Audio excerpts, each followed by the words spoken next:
repairs come up from the report. Give him a try, and again, thank you so much to Golden Scope for sponsoring our event today.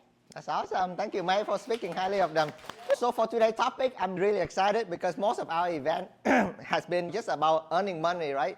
But I believe that it doesn't matter how much you earn, but it's all about how much you keep, right? If you earn $10 and spend $11, you go negative, right? I'd rather earn $5, spend $2 and keep $3. So today, I'm super excited to co-present this presentation with Nikki.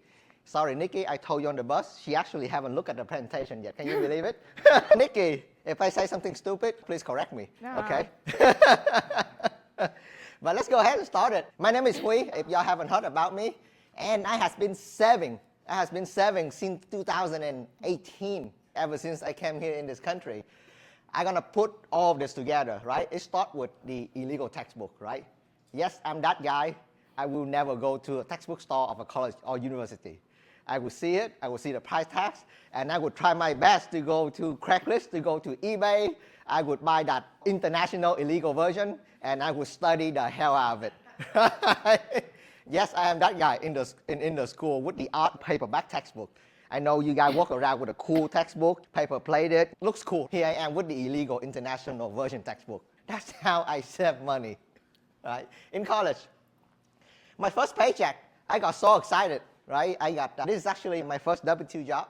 I was the computer and support specialist at Scholarship and Financial Aid at the University of Houston.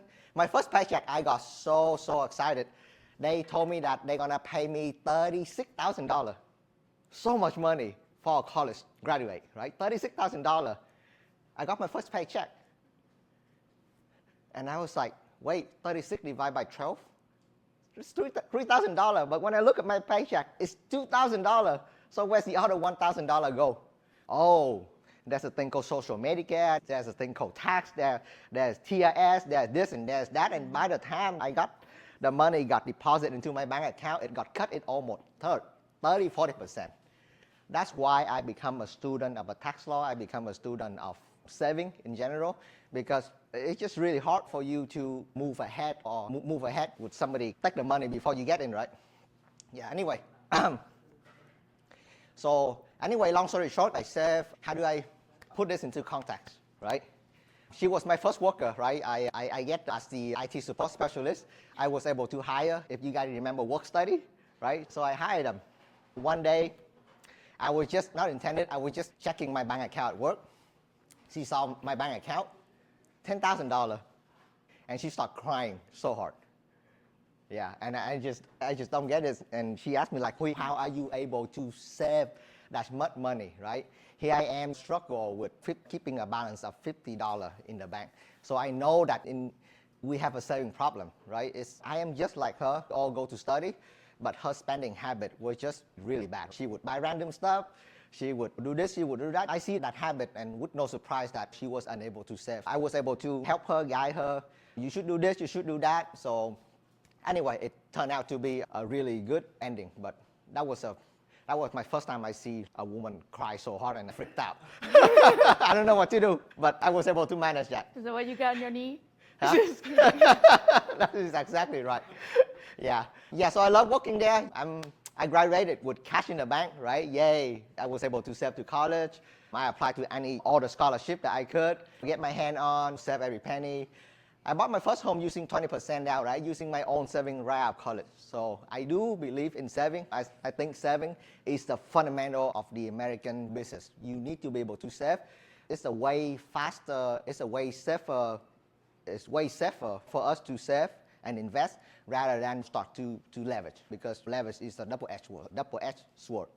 But yeah, my mission, I'm gonna help you, the real estate agent here in this very room. My goal today and my organization goal is to help you boost yourself. I will help you save more money, right? And I will inspire you, I will influence you to begin investing, and to build an exit strategy, because I believe that. Raise your hand if you want to do open house forever until you're 65. Raise your hand. Yep, I didn't see any hands, so that is why, right?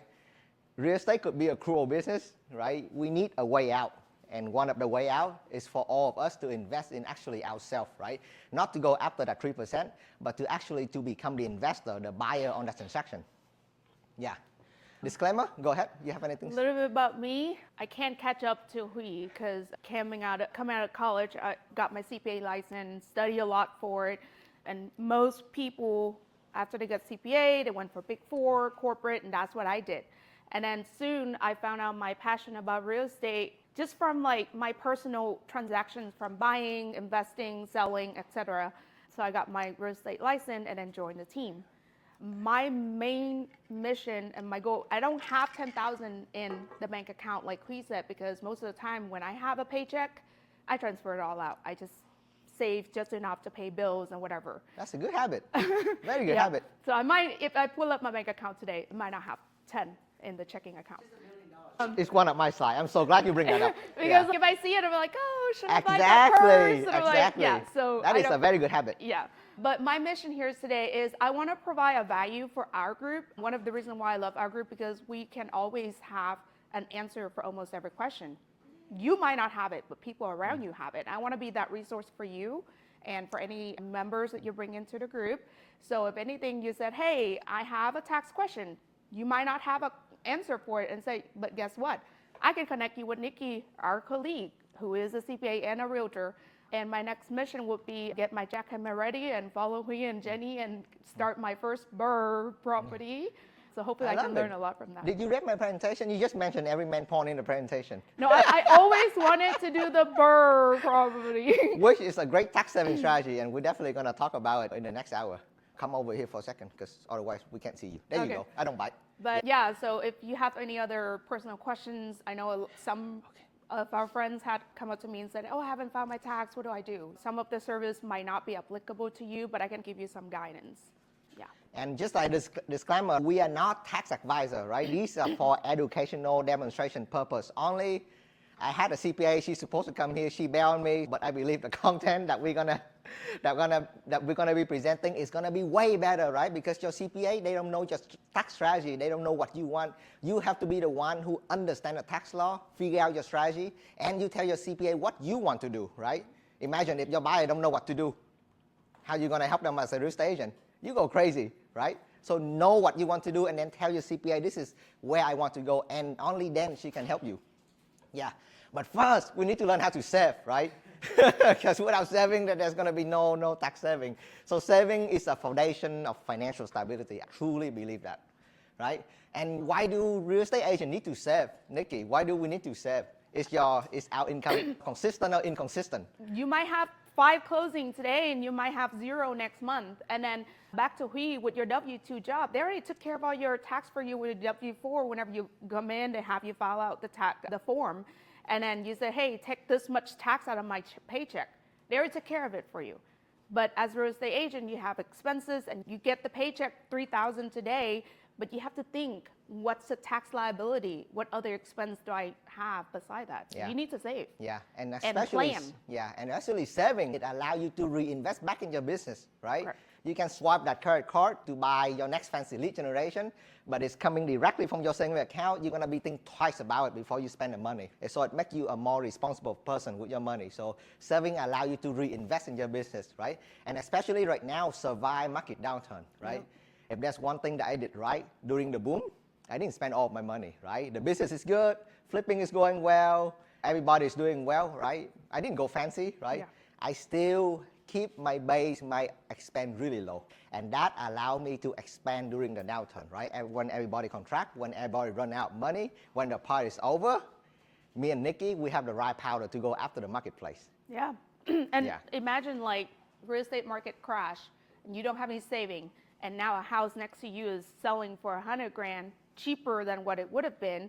Guess what? Cash is king. Now you can pull out your saving and get something like that. There you go. Yeah. But saving is not going to be like, oh, I saved yesterday and today I'm ready. No, it's a long-term strategy, so you need to plan for it. Yeah, so saving gives you confidence and it allows you to capitalize on great deal. If there's a great deal in front of you, if you have the money, go for it. If not, you have to raise it, you have to go borrow it, which is fine, right? But it's going to take the extra step for you to do it. Just come say in the downtime, it's always good to have some dry powder, right? Yeah. And then this is my favorite, the FU fund. Is it a follow-up fund? No. No, it's the FU fund, right? The FU fund give me the option to work with people I want to work with, right? Min, I want to work with you, right? I don't need to work with you. That is the major difference if you have a FU fund. If you don't have the FU fund, you need to work with a buyer. You need to work with a seller. You need to go serve that people, right? But when you change that need to want, because you have the base, you have the confidence, and all of a sudden the dynamic change. You don't have to go chase after people anymore. So what's opposite with the FU fund? They always say commission breath. Commission bread, there you Yeah, go. because what I if love you that. show up and you're like, I really need this check. I really need this to be closed. You do whatever you need to close this deal, and you put your priority above your client's interest. And in that case, basically, you're not doing your fiduciary responsibility as an agent. I love that. I love that. Yeah. Yeah. That's many occasions. You just want a commission check. What's a bad deal, right? I have the ability to say, hey, Mr. Buyer, Mr. Seller, just put your money in the bank account. It's not a good deal. Yeah. I don't need that commission check now. We can go hunt for it later. Yeah. Or you take on the listing that you're like, oh, I can sell it to make, and then you basically do everything seller want you to do, even though you know is against, what your belief is, and then you end up paying for photography. You end up spending tons of time and couldn't close the deal, and the sellers, you're not able to sell my house. What's going on? 6 months go by, you already spent all of that time that you could have done something else, and now you just come back with nothing, and they terminate your contract, and then back to ground zero. Yep. And this is to elaborate on your point, Nikki. Saving needs to be automatic. Yeah. Willpower is overrated, right? You're not going to be able to fight to your willpower to save. It needs to be automatic. The money needs to go out before you see it. So you need to save without even thinking about it.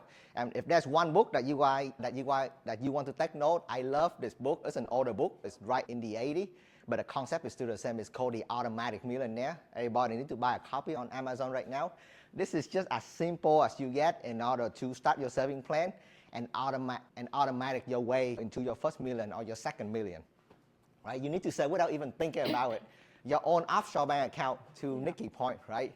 If you see your money in the bank, the less you see, the less you spend. If you see the money in the bank, I guarantee you're gonna go spend it, right? So go send it somewhere else. Create your own offshore bank account. My money, I send it to a bank account that is gonna be very hard for me to get access to. I have to physically go there, log in. Talking with a very cranky front desk office, it's super hard for me to go get my own money. So that's my offshore bank account. So I was going to point out, there's one point that we didn't point out in this presentation is your significant others. Before I quit my full-time job and become like a realtor and a CPA, owning my own CPA firm, sit down with my husband. He's, babe, don't worry about it. Go for your passion. We got all these numbers. I worked out a number with him before I decided to quit my full-time job. And I'm like, okay, so whatever you told me, just take it and put in somewhere I can access. And then we have a joint saving account. I'm going to take this much out and put it into the money market or whatever. I'm like, please do it, because if I see it, I'll spend it. If I see it, I'm going to start looking for the next property. If I see it, I'm going to start looking for a new car. So significant other as the last point. There you go. Have them stack away for you somewhere, but like you both agree to it. That's a really good point, because your financial blueprint with your significant other, y'all need to be on the same page, right? Yep. If one person wants to spend and the other thing, if one person wants to save and the other thing, their happiness is spending, y'all need to have the common ground, right? Yeah. If one is building and one is spending, it's going to be super, super hard to save. Yeah. Yeah. We had a rule, if we spend more than $1,000, we need to talk to each other. And then I kind of sneak behind that rule, because so then I just break it out, 300 here, 300 there. So I know myself, you have to confront your own demon. If you know that is your bad habit, you need to voice up and talk to someone. And sometimes 95% of the problem solve itself if you talk about it. Yeah. But yeah, read that book, really good book for you. Income, automatic saving, right? And then if you have saving, you can do investment. It's going to give you more option in life. And option is going to give you freedom, right? One more option. Yeah. So what is some of the real best practice to save, right? Set saving goal, right? I want to have X in order to do Y, X, Y, and Z, right? So you have your earned income goal. Everybody set goal, how much money I want to earn. This is how much I want to make, but nobody talk about how much do I want to keep, how much do I want to save. So have a saving goal on top of your earning goal, right? Separate business and personal expense, right? You need to be able to see how much an honest number of your business out it. So that way, you can see if your business is making money or not. right? Back to Nikkie's point, right? Have your title company or your broker even go to the extreme to help them cut your commission check into 2 separate bank accounts, right? Just like me, right? I enroll in the EXP 5% program. Every single one of my paycheck, EXP take out 5%. They get sent to E-Trade. I don't even see it. I don't even see the E-Trade password. It just get there automatically invested for me. I don't even think about it. So that's really good. Again, FU fund, right? 6 months worth of living in high liquid yield saving account. So if you want to note some down, this is really good. Morgan Stanley is a good one, but what is some of the high liquid saving account? Like just any kind of CDs, like Capital One, they always have promotions. Yeah, I like Morgan Stanley because you can actually move the money in and out, and the rate right now is 4%. Yeah. You don't even have to open up a CD for it. Yeah. Audit your subscription every month. That's- You make fun of me on this. Every time I ask me, I'm like, how do you manage that? He's a subscription. And then the next question I was going to ask, I'm like, what subscription? And he just skipped the whole and he just goes straight to the name. Yeah. Yeah, subscription can be crazy, especially in our world. Imagine I have staging subscription where I do virtual staging for all my listing. I have Rocket Money where basically managing my finance, all kind of subscription, like TV alone, like Peacock, Netflix, Hulu, Disney. Think about it. Cut down whatever you don't need. I have a habit of just do a free trial, take care of it, and then find another app or find a different way out. And sometimes you might buy an app that you find, again, the little strategy in there where they keep giving you a week trial every time you just cancel and subscribe again. Yeah. So. Yeah. Love that. Yeah. Negotiate bills and right? Simple stuff. Utility bill, internet bill, electricity bill. Oh my God. Sometimes we just forgot, right? I run a whole bunch of Airbnb, and sometimes I get the bill, the electricity bill lapse. And when I see a $900 electricity bill, that's when I know I screw up. I need to come back and sign a new lease and do all that. Have a checklist of all of that because you work so hard for your money and then you let this thing fly by and then you sign a lease for your client for $1,000 and then you go here and then you pay your bill for $1,000. It's gone. And then you end up doing a lot of work for nothing. So keep an eye on your bill, right? You cash and debit if you can control your impulse buy with credit, right? I got my 20,000 credit card here. I can just swipe. But if I have $200 in my debit account, now I have to think about whenever I want to do something. Control yourself and have an environment that promotes saving. Yeah. Yeah. I love Mint. I have a bookkeeper and love your question, right? If I'm going to do something, I always ask, hey, can I do it for free before I pay for somebody? I always ask a question, right? Hey, can I do it for free?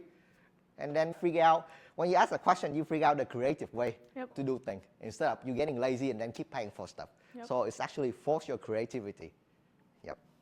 Love it. Yeah. So moving on to the second part, pay off bad debt. Do you have any bad debt?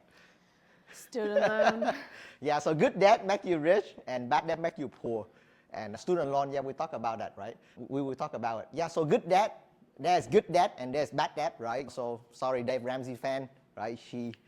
I truly believe that there's good debt that put money in your pocket and bad debt put money out of your pocket, right? So how do us, real estate agents, how can we avoid bad debt, right? You can avoid financing luxury item, right? If you can afford it, pay for it cash. Never finance anything luxury, right? If you want it, pay cash. And I keep telling people, my second best hire, my first best hire is a TC. The second best hire in my business is actually a bookkeeper, right? She keeps me very honest with my number. On the 10th of every month, she sends me a report. She tells you exactly how much money I make in each of my business and exactly how much money if my bank account go up or if my bank account go down, right? I can't lie to myself. Sometimes I look at it and I say, oh, I'm doing fine, but she's like, yo, look, your you screwed up. Don't lie. Yeah. So if you can't afford a bookkeeper, I honestly think that each of us should have a separate bookkeeper than yourself. It's very hard for you to do your own bookkeeping. Very hard. Yeah. Right? And I just love our model, right? As a real estate agent, we actually have a lower startup capital business, right? And we want to keep it that way. If you think about it, we don't even have to buy inventory, right? We can go sell each other listing. We can go sell the other agent listing. So if you think about that from that perspective, this is one of the lowest startup capital, right? And I would keep it that way. A lot of us, we get fancy, we get an office before we need it, we buy this, we buy that, and all of a sudden, you have your expense ramped up before your income starts to come in. Yeah, that's the Amazon model, right? It might not work for everybody. You might kill yourself before you become Amazon. So keep that in mind. Yeah. So let's play a game. Good debt or bad debt? Mortgage on positive cash flow rental property. Property, not properly. Oh my God. Good or bad? Probably good. Good. Mortgage on your own homestead. Yeah, it doesn't put money in your pocket, right? So keep, it's bad debt. But mortgage on the house, on your homestead, but you do house hacking on it instead. Good. Good debt. High interest credit card loan. Bad debt. 0% special credit card to fund your fix and flip. See, so now you can turn things around. Diamond loan for your wife. Good. All right. My bad. A car loan so that way you can go Uber. Good. Good, Dad. Perfect. A luxury car loan for you to showing up. Good. What? Especially the red one. Student loan. It can be good or bad. Ooh, see? Depends. I like that. Yeah. It's in between. If you invest in yourself and then you go earn money, great. Yeah. Sometimes it's go backward. Yep. Loan for homestead for improvement. Good. No, bad. It's bad. Yeah, I can use that loan to do something else though. Yeah. No, but a lot of people, a lot of sellers, you go to a lot of listing appointment. I paid $20,000 for my kitchen. Yeah. I'm sorry, Mr. Seller, you screwed up. Yeah. I might get $20,000 loan, but I'll do something else with it. Exactly, yeah. So loan for fix and flip, so keep this in mind. Loan for cosmetic surgery. Good. Good? All right. All right. I don't know. Right? Max out your credit card to go to see Tony Robbins.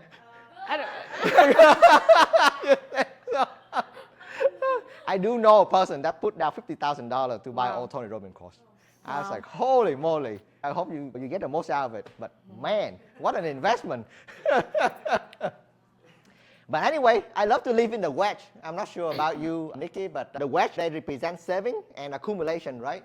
All of us, we're going to have expense. We want new car. We want new nice thing in life. Your expense is going to go up, but your income needs to go up before that. So I call that little thing, it's like a potato. I call it the wedge. Avoid keeping up with the Joneses, right?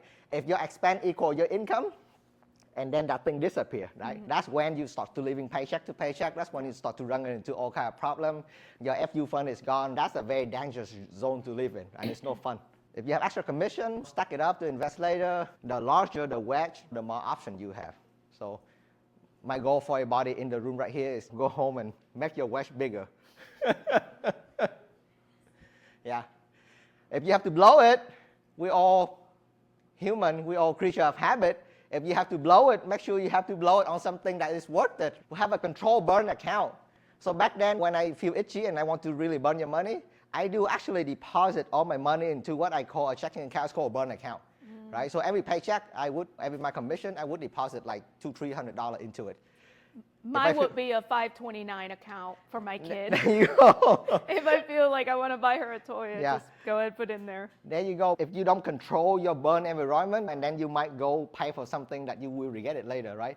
At least if I'm gonna buy something that I know that it's not gonna be good for my future me, I know that is a control burn, right? I can spend $1,000, and then that's okay. You can treat yourself. It's not gonna hurt you long term. So have a control about. And if you're gonna blow on something that retain value, that have high market demand, that is liquid. Yeah. Certain type of watches. Any man here that is collecting watch, there's certain type of watches, that hold value. Certain type of purses. We have so many experts here. I can tell you what kind of purses hold value, what kind trade best on the market, right?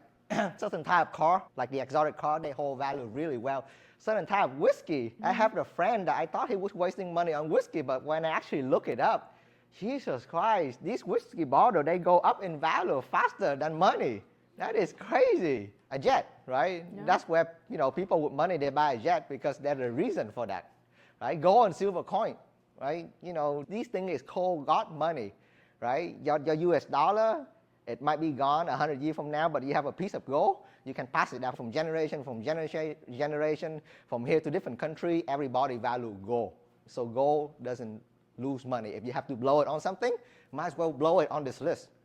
And the value will just come. And there you go. Yep.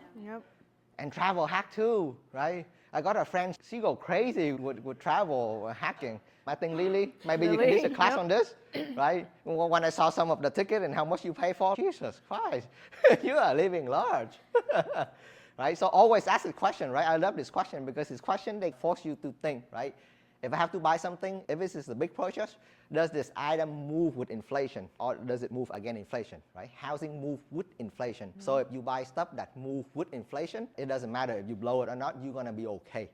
Yeah, because when the value of the money depreciate, your item actually appreciate with inflation. Yep. Yeah. So third, right? Now we're getting to the meat. Now we learn how to save. We pay up all our bad debt, right? Now we can invest, right? So why do we spend the money to invest, right? Because the tax code, if you look at any tax code, it's written to favor the investor. Right. If you have a W-2, there's nothing for you to deduct, right? So literally nothing. There's only 1 or 2 pays of tax code for W-2 income, and then that's it. Yep. But W-2 standard done. Yeah. Yeah. But when you look at 1099, when you look at tax code for business owner, oh my goodness, there's like a million things. Do you know why? Because our code is basically written to benefit business owner who create jobs, to benefit investor who's basically create more buildings, more job, more housing opportunities. So as long as you know what you're doing is creating benefit for the community and the country, there's always a code in there. And the code is not quite black and white. They don't just tell you, okay, this is how much you deduct. It lets you interpret it, whatever it means. And there's always going to be cases in court that fight again with the code, that come out with a new code. It updates every single day. So that is why we want to make sure the activities that we do is basically benefiting so that we can get benefits from the tax code. Perfect. Okay. In the next example, we're going to use our favorite Asian, Lily. I don't know why I think of your name when I do my presentation, but we're going to just go with that, okay? So this is Lily, right? She worked really hard, right? She closed 5 deals a year, right? She net $50,000 in her commission income, right? Lily? Good job, Lily. Wow, But oops, she have this thing called federal income tax she have to pay, right? So this is her net income. This is her tax bracket. She have to pay $6,000 in the federal income tax. Her self-employment tax, which is on top of it, is going to be 15.3%, $7,600. So her total tax liability is $14,000. So she thinks she made $50,000. She spent it all. Mm-hmm. And then at the end of the day, when April 15 comes, she have to pay almost $14,000 in tax. And if she managed to keep all that money and live for free, live on your husband's income, she managed to add $36,000 into her wedge. Remember, we talked about a wedge? She add $36,000 into her wedge, right? She worked hard, and she'll do it again next year. Good job, Lily. But then this is me, right? I'm lazy. I'm really lazy. I close only 1 deal a year, Lily. I'm not working hard like you, Lily. But I figured this thing is called BRRRR, right? So I'm gonna, instead of broker this deal out for all the people, I'm gonna BRRRR it out. So I'm gonna buy this home for $205,000, right, which is the first B. I'm gonna repair it up for $10,000, right, which is the first R. And then I'm gonna rent it out for $2,150. That is the second R. I'm gonna go to the bank because I run my number correctly. I can refinance this house with the ARV of $265,000, right? That is how much the bank worth right now. And by the way, this is not 2020 number. I just closed this house last week. This is what's happening right now in the Houston market. The 1% deal is coming back. A lot of listings that you can go in and make offer.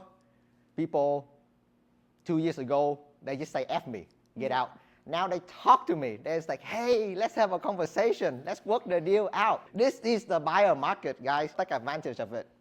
So I cash out, right? And so after everything's said and done, I was able to cash out my investment, which is $212,000.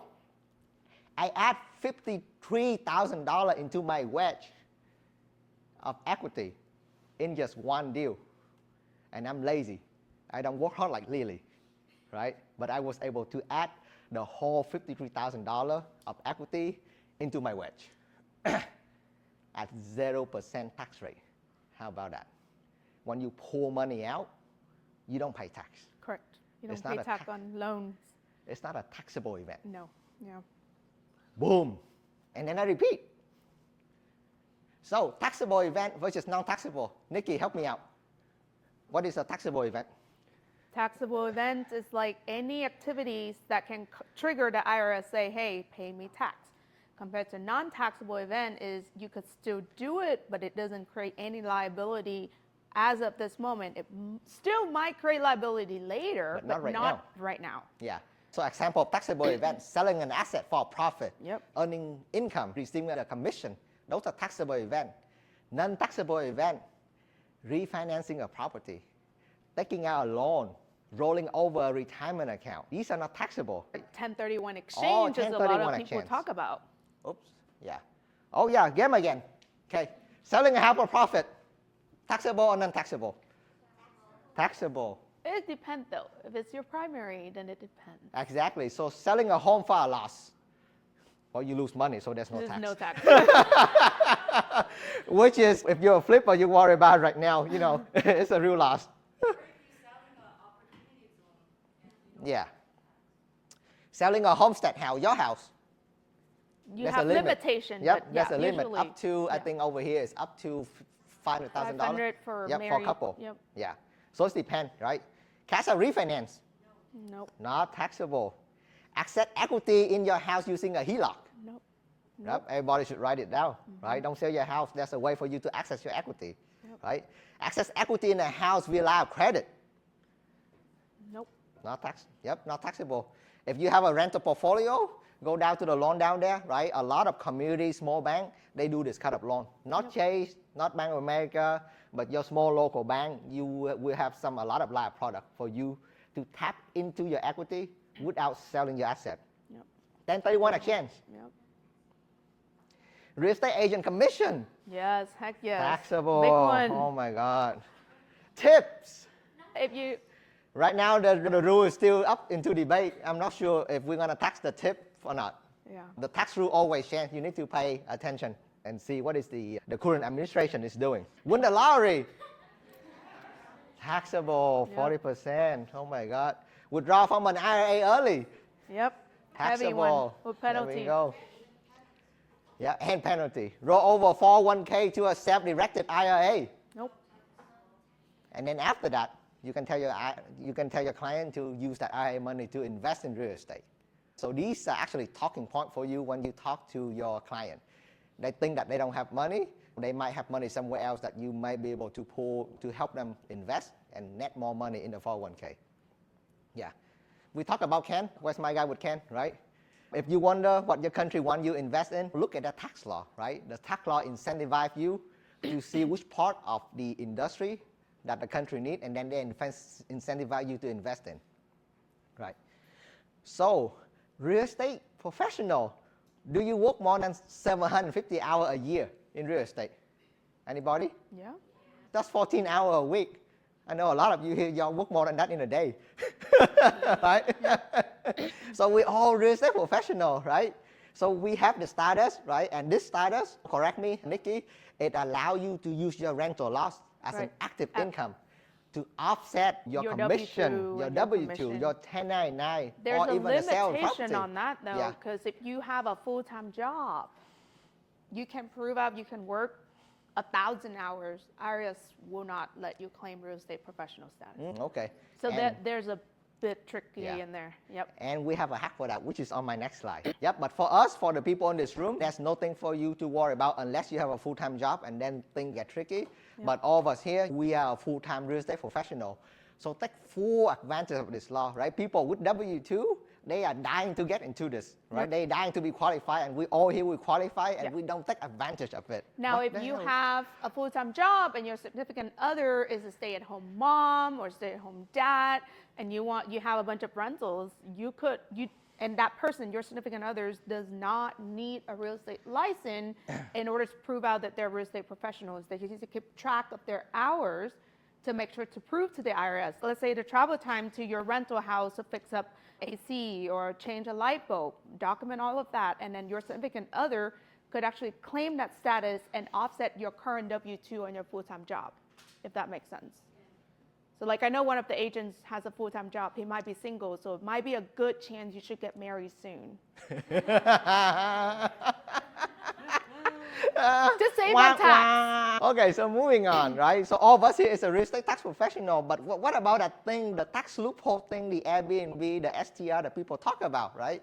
So for the people that does not have a real estate tax professional status, which is your client, right? The people that you help buy and sell houses for, there is a trick because according to the IRS, I don't know if you guys can read it, if your rental income is less than 7 days, the IRS will say, hey, the rental income is less than 7 days. Yep. It's an active income, right? So all of a sudden, if you have an Airbnb, you can qualify the property to offset against your income, your W-2, your 1099 without any cap, right? So if you want to elaborate on that, please, but I think this is one of the key that we need to educate our client on. I think the income is one side, but I think what they really want to tap on is the expense that they could claim on their tax versus how little of an income you get from that short-term property. You want to tap into the expense side of it. Exactly, yeah. Because if you're not qualified, right, and then there's a cap, right? I think everybody should run into this problem, right? Her husband make a lot of money, but then when it comes to rental loss, because back then she's not qualified yet for a real estate professional, her cap is 25 grand.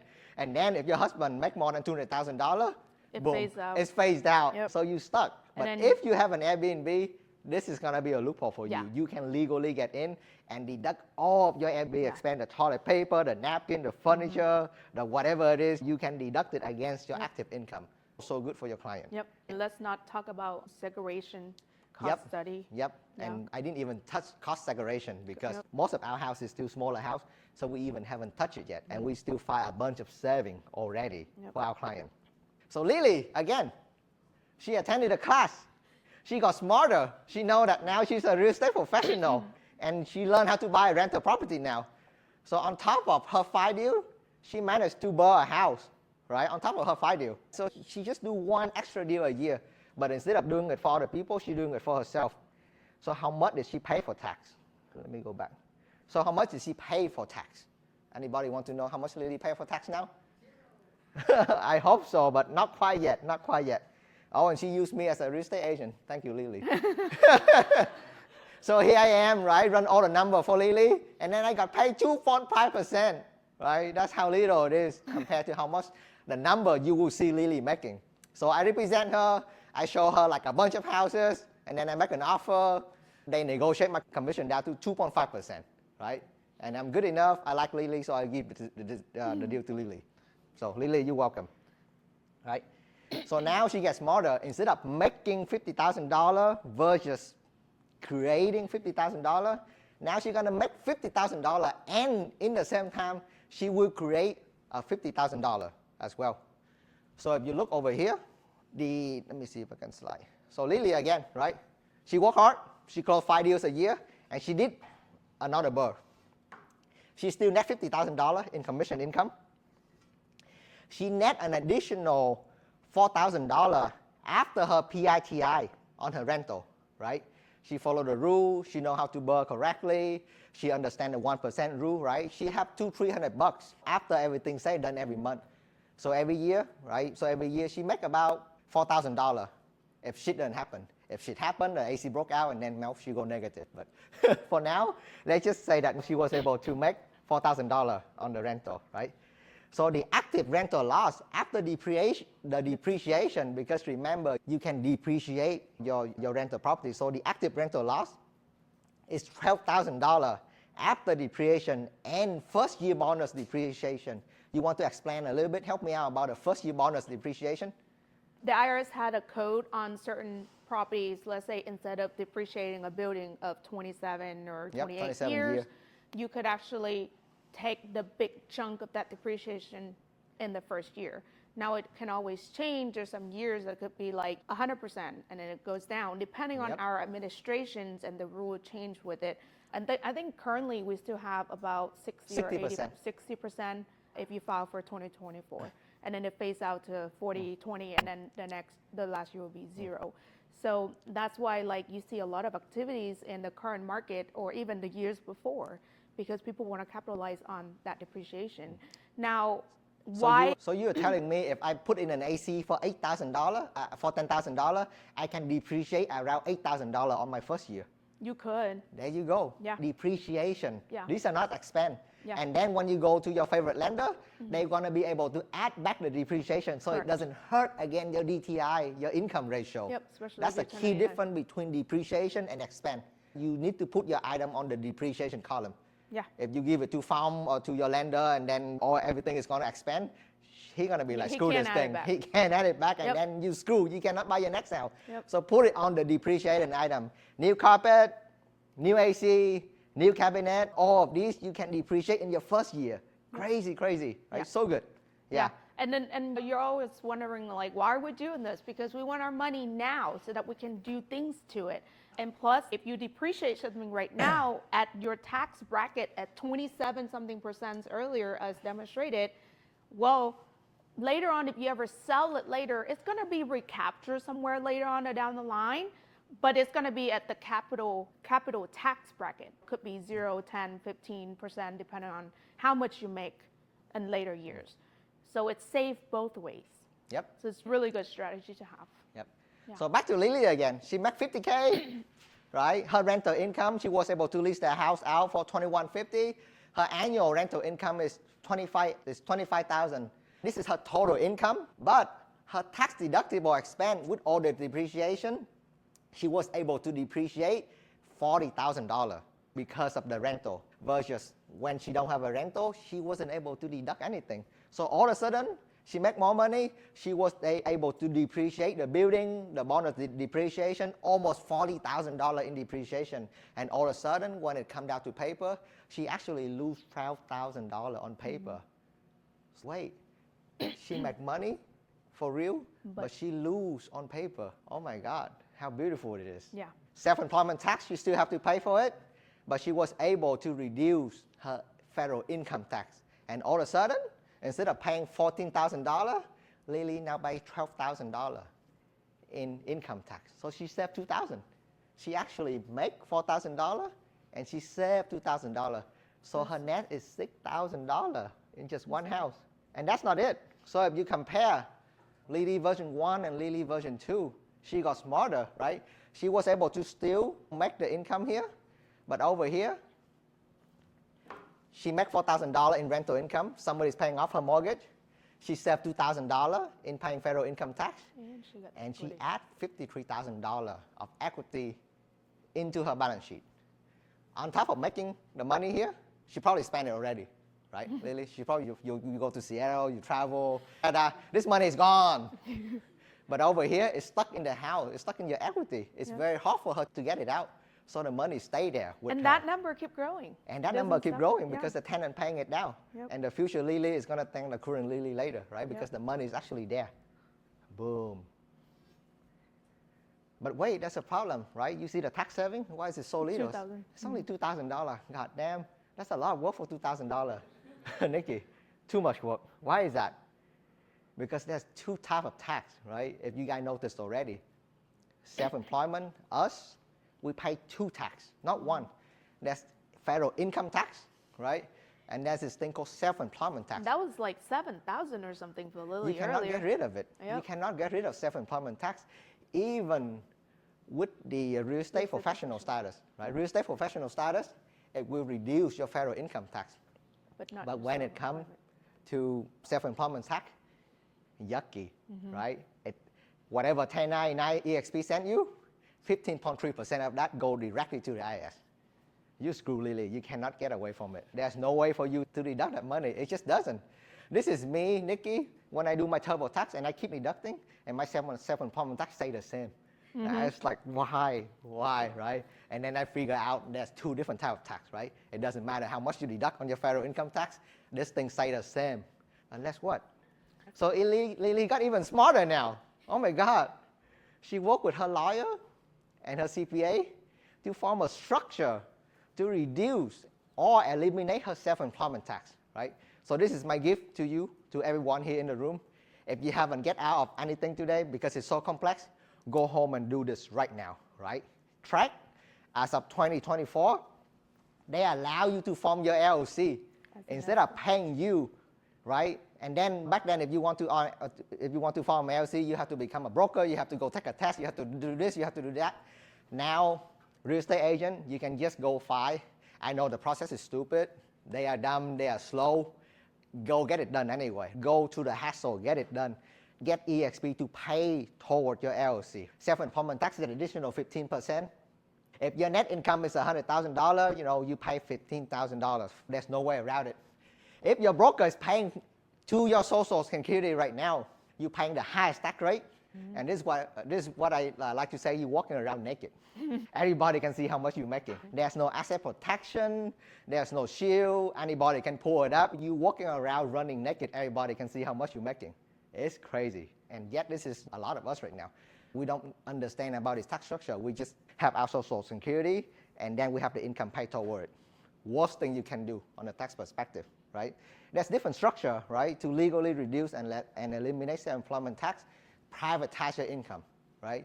You need to be able to put structure around it so that way when somebody look at it, you need to look up like a broke person, right?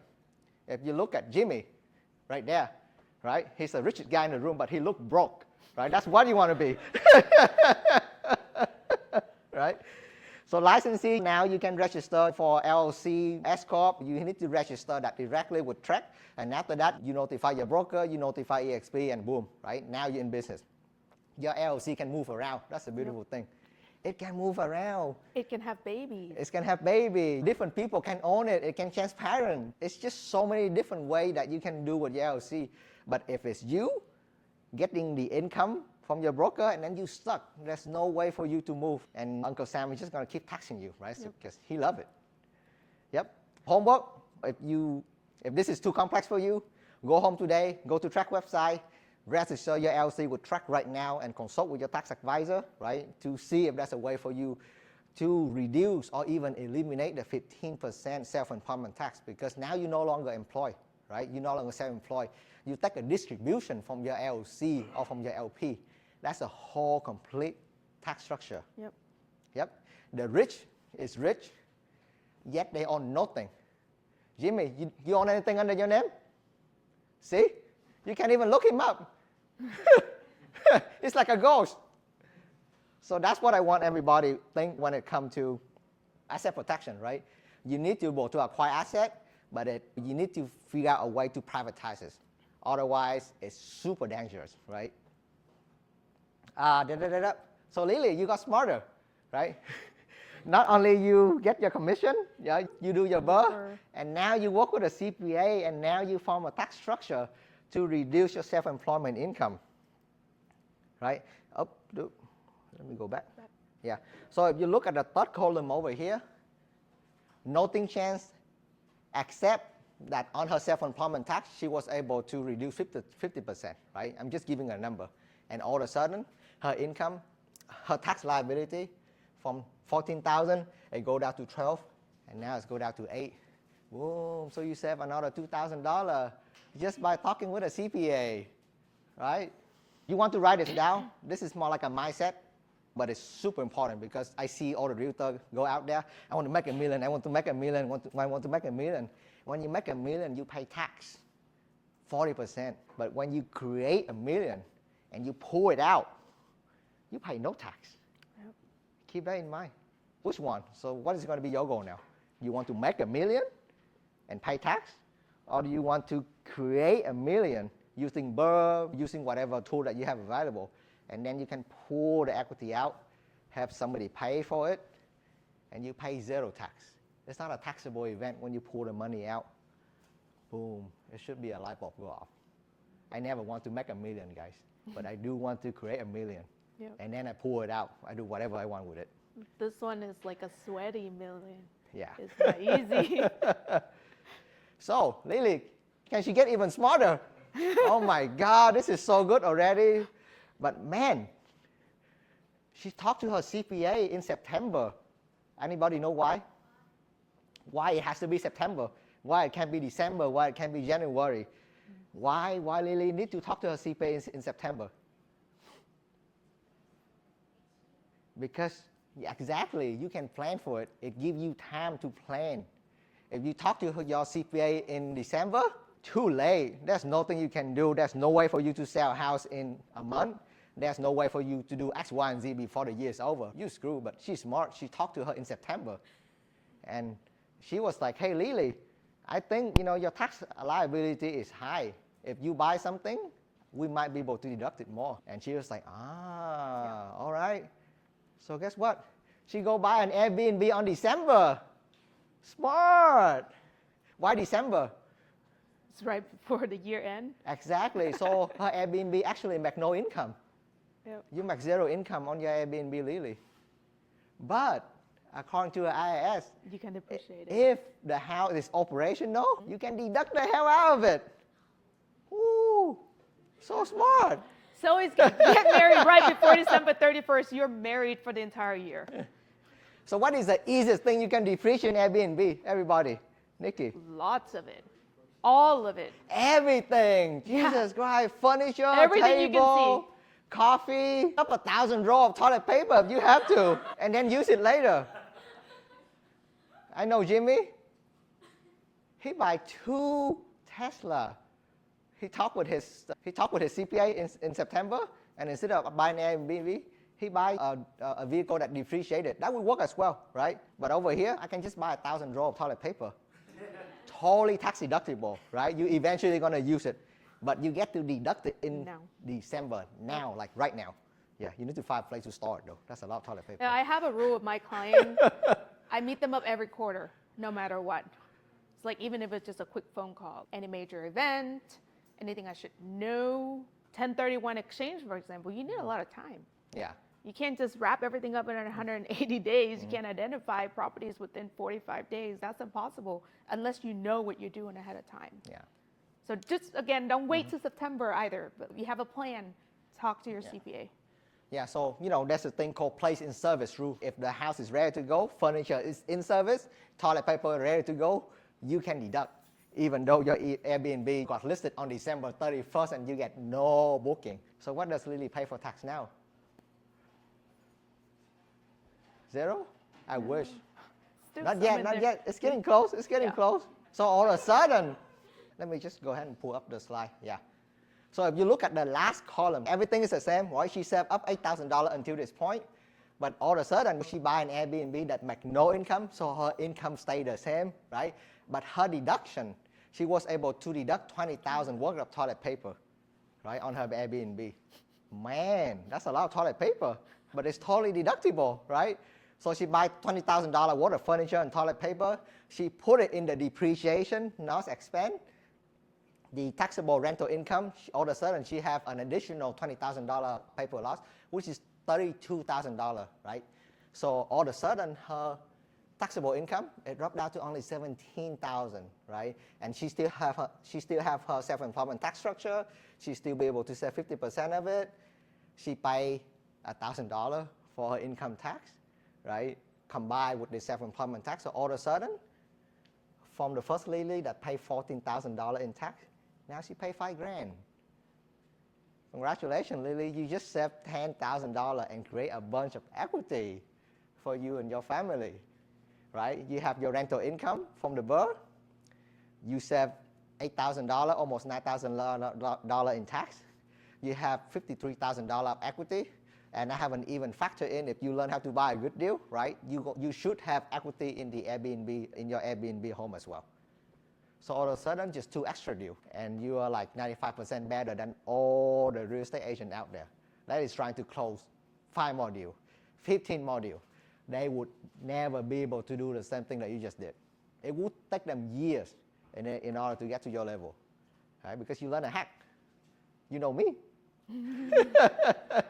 So anyway, this is just barely scratching the surface, guy. Yeah, don't be like me. Don't buy a legal textbook. I think that's dumb, but if you have to do it. So you have to invest, right? Get out of bad debt, get into good debt, be a student of tax law. We barely scratch the surface, right? And I'm so excited. Brian? Yeah. Kevin. Brian, Kevin, me, we're going to go to the Limitless event with Ted Nguyen, with Ken McRoy. He is the master when it comes to tax and to investing, right? So I listen to this guy every day, start to read a lot of books about tax, right? Tax strategy for everyone, tax-free wealth. These are some of my Bible that I follow, and you have to stay updated with the market, right? I personally listen to that every time I drive around showing houses. So good. He's a little dry, but I can deal with it. Yep. Yeah. Tax subject is right, but if you just learn the trick here and there, that can help you keep money. We work so hard for our money, guys. Yep. Let's learn how to keep it legally. So anyway, that's it. This is our schedule. On April, we're going to have effective follow-up. I think May is going to teach that. I volunteer you. Yay, everybody say, yay, thank you, May. Yep. So this is my organization schedule for life planning. And then if you think this is good, think about hang out with me, with Nikki, with May, with all the leaders in our group. Think about if you can hang out and get our attention, right? We're gonna give you our attention every Tuesday if you tune in to our mastermind at 10 a.m. So we're gonna be there. There's a lot of amazing subject. This week, right, John Puck was amazing. He was sharing how he was able to build from 0 to agent number 72 in EXP, 1,000 agents in his organization, right? Amazing training. Next week, right, my good friend John is gonna come in, #1 team in Canada. I'm gonna ask you, how the hell do you build a team, a mega team in Canada, right? Have so much production and still able to have a lot of time for family and for the kid. Yeah, so that is gonna be the secret production on Tuesday. And Nikki, any last word? No, you did great. Thank you. And thank you everyone for coming out. All right, thank you. Was it helpful, guys? Any question, Q&A? Yeah. I have a few questions. Can you explain the difference between depreciating something that I would normally call an expense versus actually calling it an expense on my taxes? How does that differ? So an expense, think about it like a meal with a client, that will be an expense. Depreciating is when you have an actual asset that has a life, right? So like, let's say they would depreciate an oven or something for 7 years, or a building for 27 and a half years, versus a meal versus a pen, a pencil. So that's the difference between the two. Would electronics count? It could. Yeah, like TVs. But at certain thing where it's too little, that's what we're talking about, cost segregation. Something like that where TVs nowadays, what, $200-300, might as well just expense it. Yeah. So you only do it with the big things like an HVAC. If you have to basically buy a whole brand new fridge or whatever, like a fridge nowadays, sometimes I just expense it too. Yeah. But what's the, I guess like on the end, the outcome, what's the difference? Like, why is the depreciation more beneficial as Right. an outcome? So expense is always the better benefit because you just cut it right now, cut your income right now and get the tax deduction. The depreciation will be recaptured when you sell the property later. However, there's a lot of items you cannot make it into an expense, but instead of depreciating it at 7 years or 20-something years, you could actually get 60% of it depreciate now so that you get more cash now to invest it and to save your tax now at, let's say, 27%. And then later when you sell, that depreciation will be recaptured versus the expense on this side. Once it's claimed, once it's gone, it never be recaptured again. But that depreciation will be recaptured at a lower tax bracket, so you defer it out at a lower bracket. Because some of items you can't expense it. Oh, it's better. You never sell, right? Yeah. You can refinance. You can 1031. Yep. You never sell. You just carry it forward You later. defer, and then you die. Huh? I don't know the detail, but there's like a step up or step down. Yeah. So let's say if you ever had a trust already been in place and then you said, hey, when I die, this property goes to my son or my daughter at the time they're 18 years old, right? So it doesn't matter, you get a property for $100,000 today, 20 years, 40 years later, depending on how long you can live, it can go up to $1 million. But at the time that your son inherit that house, his basis is no longer 100, it's actually $1 million. And then that kind of go into inheritance tax and gift tax and all of that, which unless you're a super rich guy, we probably never meet that bracket. Yeah. Not me, but my partner. Yeah. So like from there, if your son end up selling the property for $1.5 million, then they only pay the taxable gain on that $500,000 gain instead of paying them based on your $100,000 basis. So it does help. And then the best thing is once you got that much debt, you can buy a life insurance and kind of pay for it. Your life insurance proceed is never taxable. So for example, you bought a Tesla in September, right? And then at the time, Tesla gave you that promotion, 7,500 credit back. Something about tax? It's the energy save Yeah. for tax credit. CPA still deduct that? So that will be a separate transaction versus what you're doing Yeah. with your business, It was because that's separate. on a credit. So when you talk about tax saving and everything that he's talking about is above your net income line. And then once you get to your net income, which is like whatever Lily has right here, credit. that will be that right there, the income 17. Then whatever credit you have is going to below this line. And it offset dollar for dollar with the Right tax here. liability versus your 75 right here. It offset this 5,000 right here versus what he said, it's going to be above that line before the tax income at 15.3 or whatever kicks in at the bottom. So you're still going to be able to claim that. Now, there's also phase out. So, you know, they say up to 7,500, but depending on how much you and your family makes, it could phase out. Yeah, so those is like the earned income credit, the child tax credit, Yep. the Tesla credit, all of that is come after. Below. Yeah. After we finish. Below that net income line. Yeah, so in this example, like these, it's going to flow because it's in the tax structure, it's going to flow back into your Social Security. Yeah. And then from your Social Security, that's where all that credit is coming in. But you gotta be careful too. So if you're Lily and you only owe $5,000 and then That's too your much. Tesla come in 7,500, they're not gonna refund you. Credit use it or lose it kind of deal. Then you have to make sure you plan it out just so you can buy it in a certain year that you can actually use the whole credit instead of losing it out. Yeah, that's why every quarter you plan with your CPA. Yeah. Or worst case scenario, September, you have to sit down. You wait after September, it's too late. Yeah. Go ahead. Whenever you talk about recapture on the tax on depreciation, specifically mean like if you sell the property, or you pretty much off of that profit, you're going to have to pay the depreciation back. So imagine you pay $100,000 for a property. Every year the IRS depreciate your property no matter what, whether you claim it or not, right? So 5 years later, after the normal depreciation and after the accelerated depreciation, section 179, your basis is now 50 grand. Then you sell it for what? 150. Then you take 150 minus your basis at 50 grand, you're paying the capital gain tax on that $100,000 profit. You don't take 150 minus 100 that you originally bought it with, because the tax would look at the tax basis at the time where you took out depreciation every year. Does that make sense? But then at that time, your capital gain can only be 0, 10, 15, 20%, depending on how much income bracket like you're in. It's still less than the 27% that you're facing as of right now. But that's 5 years from now. So $1 now versus $1 5 years from now, you want to take $1 today. Yeah, so you're pretty much saying that. Yeah. So that's why her question's like, what's the difference between expense and depreciation? Expense, you don't recapture. It's gone. It's done. So you can expense as much as you can at a reasonable amount. You can't expense more than what you make. That's impractical. But the depreciation, there's certain things you can expense. Then we can tap onto the depreciation. Yeah. Good stuff. If you were to let's say, take the depreciation and then 1091 to another property. 1031 it? Or Yeah. 1031 into the next property, would you be able to capture any depreciation on that property as well? Or?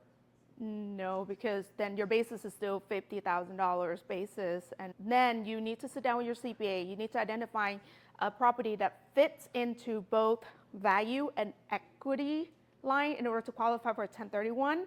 And then you can find the right property that fits into that criteria, because if you miss one criteria, there's no longer 1031. And then now you don't have to pay tax on that 100,000 gain, and you just bury it into the next property, and then you keep doing it. You never have to pay tax. But at the end of the day, if you end up selling it, that one last property, then it all capture back. And the 1031 is not tax avoidance, it's tax defer. It's like a deferral, save it for later. Yeah. So I have a question. So if you have commission and then you want to deduct more on your tax, and in that would be okay, you purchase a lot, and for example, you are in the corporation format, and are you able to offset your commission with the equity that you purchase? Can that be called count as a cost, like a loss? So for example, you don't want to manage an Airbnb, or you don't want to manage so much like the rental properties, but you purchase a lot, that can offset your Like a land? Oh, land. yeah. Like a land? That's Land going to i- be two different ones because Yeah. now you have active income versus a land is like an asset or investment or whatever. You It can cannot. depreciate the land, but that's too much. Yeah, but it's like passive versus active income. They don't offset like that. And that's why the reason why we do it, because now that passive income, but with Airbnb now become active. So active and active, passive and passive. And you have a certain limitation on passive. Is okay, you can claim you have a loss, but you can only deduct $3,000 a year, carry forward the rest of it. But And how that- about you are like, since we are in the real estate industry, and how about if you want to, you purchase the lot as an inventory mark and you build it up later on. So that is like more construction part, Right.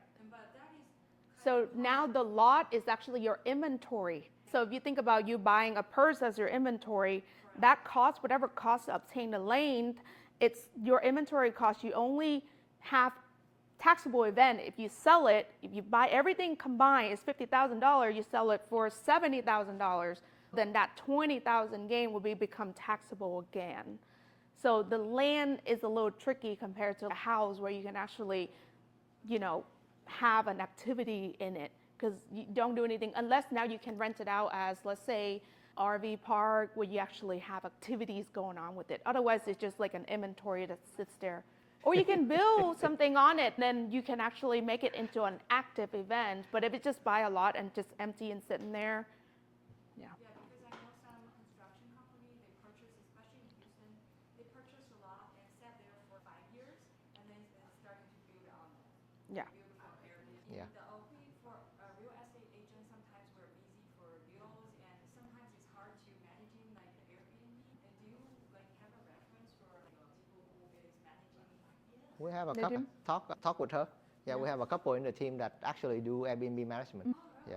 And then just get subscription. That's how he does it. Yeah, and subscription, hospital, hospitality, price lab, all kind of subscription. Yeah. He could decline a client or a booking without having it to type up an email.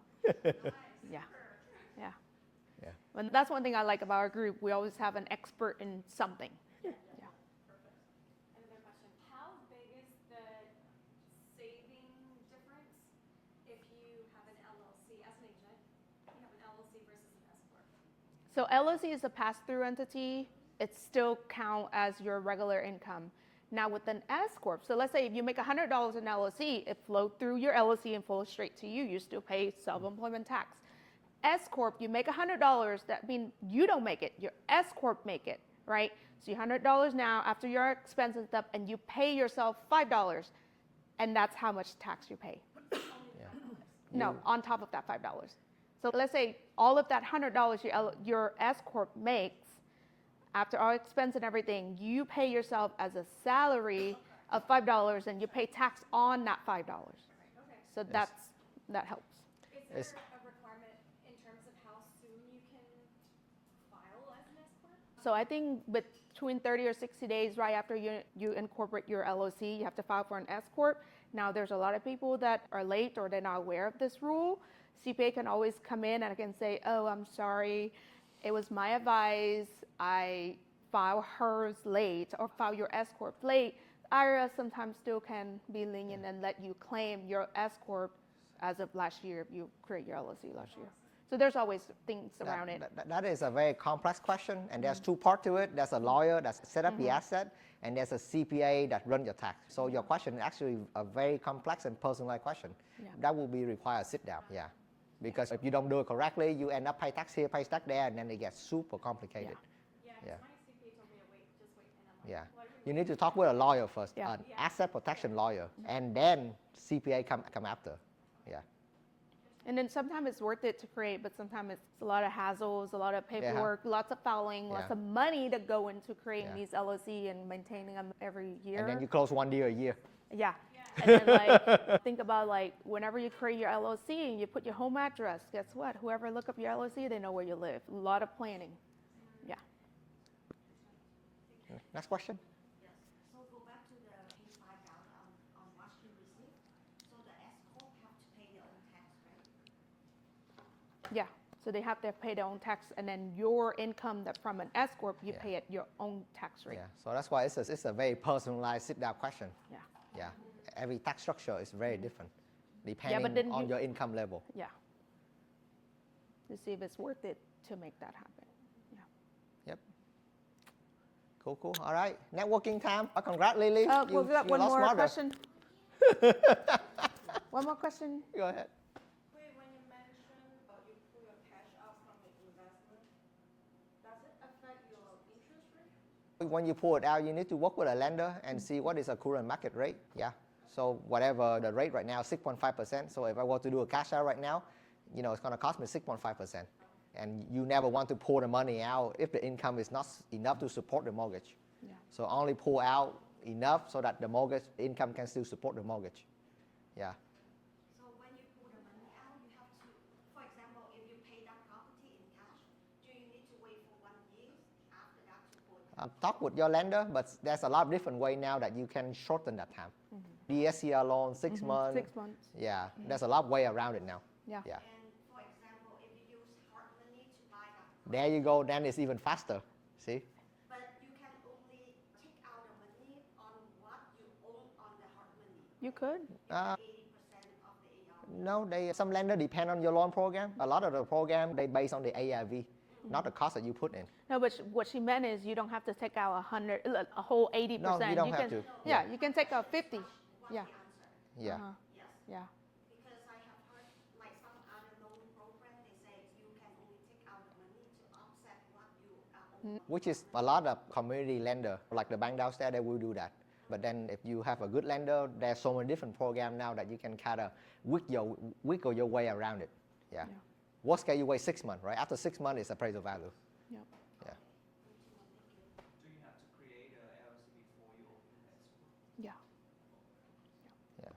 Yeah, it's a super complex question. So sit down with your CPA, your lawyer, but go ahead and get it started. At least move the EXP income outside of your Social Security. You have that first, and then you can do it. So when you say mention lawyer as a for the real estate Asset protection law, they go hand in hand with CPA. Yeah, they go together. I can send you a Yeah, couple of he has- recommendations. Yeah, He's the master of fees. yeah. You cannot look him up. He's here now and he's gone. Yeah. on the rental loss, like can you always deduct for maybe 12,000? For example, if the rental is full, you don't have any vacant on that house. So What do you mean what is rental your loss? question? On the rental loss, Okay. Oh, this one? The reason why he has $12,000 loss there because he captured in depreciation. Even though he makes $3,000 or something, Yeah. and he makes $38.43 in actual cash from the rental, but because of depreciation, he was able to deduct that much and then have a rental loss on paper. Yeah. So let's say your house worth $200,000. The IAS will let you depreciate 27 years. So you take 200,000, you divide 27 years. That is how much your house depreciate every year on paper. Right. Yeah. Yeah. So on paper, your house depreciate, but in reality, your house actually appreciate. That's the most beautiful thing about a tax code. Yeah. Can we claim more of the rental loss if we have several vacant? Vacancy? Yeah, absolutely. Yeah. Yeah, I just put the full year income in there so everybody can follow easily. But first year, normally you have 6 months, 3 months of income, right? So your rental loss is even going to be more, right? Yep. So she might end up paying no tax. Yeah. Yeah. And you guys can go out there and talk to your clients in the sense like, hey, why short-term rental is great, why long-term rental is great, because the depreciation is there. But like in order for you to explain all this to your client, I wouldn't recommend it. I would just tell check with your CPA, but based on what I've learned, there's benefit in short-term rental and long-term rental. Talk to your CPA, see what works best for you, and I can help you find the right property for that purpose. And that would be a great way to say it compared to bring the slide out and try to